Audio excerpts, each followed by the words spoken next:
Cher Lion, bonjour, vous regardez Jean-François sur Fabiola Voyance. Voici vos prévisions pour le mois de février. Alors le mois de février, il est marqué par la présence du soleil. Oui, je pense qu'elle va nous couper la parole pendant un petit moment. C'est la gazelle, bien sûr, mon perroquet. Le mois de février, il est marqué par la présence du soleil en Verseau.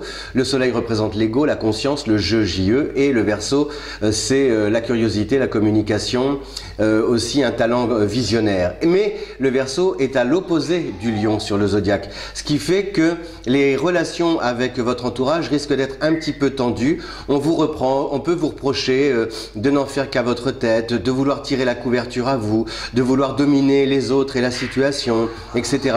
Alors que de votre côté, vous allez penser justement prendre des initiatives, essayer de faire avancer la machine, et vous n'allez pas comprendre pourquoi en face de vous, vous avez des personnes qui s'y opposent, soit par jalousie, soit parce que on vous dit que c'est un peu prématuré, que vous ne disposez pas des moyens pour réussir, que de toute façon c'est perdu d'avance, etc. Donc il y a des frictions, si vous voulez, entre votre énergie, l'énergie du Lion, qui est aussi marquée par la présence de Mars en Bélier, donc c'est aller renforcer cette énergie par la présence de Mars en Bélier. Mars, c'est la combativité, au moins jusqu'au 14.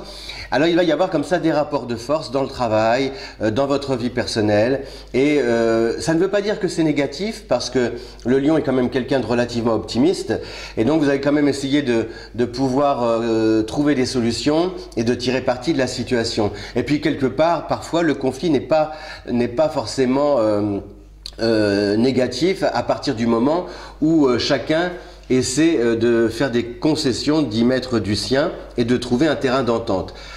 Voilà, donc a priori, grâce à la présence de Jupiter aussi en Sagittaire, vous devriez pouvoir, comment dire, il y a une sorte de conciliation, de réconciliation.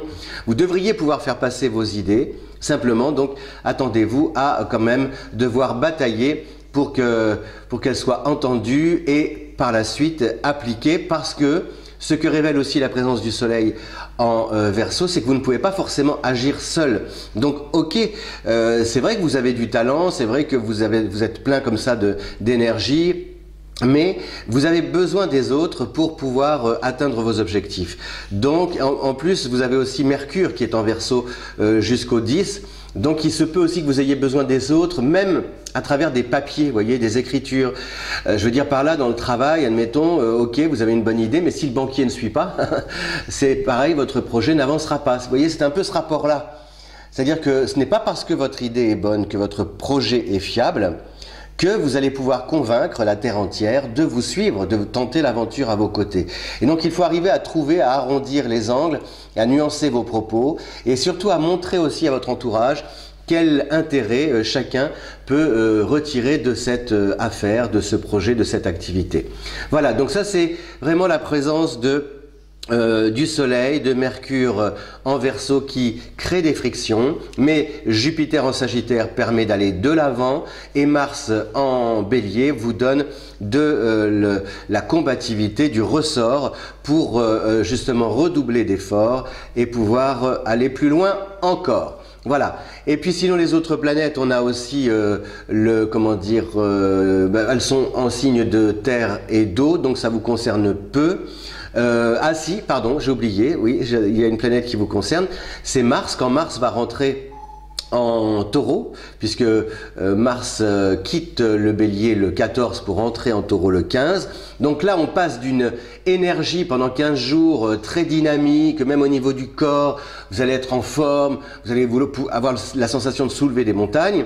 Et puis quand Mars va arriver en Taureau, là par contre, c'est le moral qui peut tomber, voyez, où il peut y avoir comme ça, vous pouvez accuser le coup après justement toute cette énergie dépensée auparavant. Donc prenez soin de vous dans la deuxième partie du mois. Tempérez, n'essayez pas de passer en force. Si vraiment ça n'a pas fonctionné jusqu'ici, vous attendez un petit peu, vous laissez passer quelques semaines, et puis vous reviendrez, non pas à la charge, mais vous reprendrez l'affaire, mais sous un angle peut-être différent. Vous savez, c'est comme dans le cinéma, parfois, il faut déplacer la caméra, et là on a un autre angle, une autre vision de la situation, et ça permet parfois d'y voir plus clair et de prendre du recul. Donc, le petit conseil que je vous donne, c'est de déplacer votre caméra, c'est-à-dire d'essayer des fois de voir la situation sous un autre angle. Et puis surtout, il y a une planète qui entre en Capricorne, mais cela vous concerne peu hélas, c'est Vénus. Vénus, comment dire, la déesse, la planète de l'amour, et Aphrodite chez les Grecs, la déesse de l'amour, pour célébrer la Saint-Valentin. Alors même si Vénus influence peu votre destin, je vous souhaite une bonne Saint-Valentin. Et le conseil que je vous donne, puisqu'on est comme ça aussi dans ces discussions, ces rapports un petit peu de force créés par le soleil en Verseau, donc surtout, le petit conseil que je vous donne pour fêter la Saint-Valentin avec votre compagne ou votre compagnon, c'est de ne pas trop parler, voyez, enfin, ou d'être dans le fun, d'être dans le jeu, le côté ludique, romantique, mais surtout par exemple, ne pas aborder les questions du moment, vous savez, les problèmes du jour, ce qui parfois peut expliquer pourquoi on est stressé quand on rentre à la maison. Vous essayez surtout, voilà, d'élargir, de prendre un maximum de recul pour revenir à ce qui vous unit l'un à l'autre, voilà, ce qui peut créer la connivence et la confiance à travers des jeux, à travers aussi des activités, des choses qu'on a envie de partager ensemble.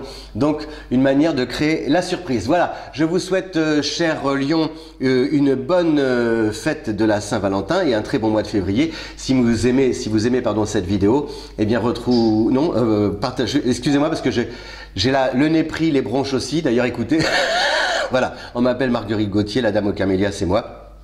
Je vous souhaite un bon mois de février, je vous dis à bientôt, ciao, merci.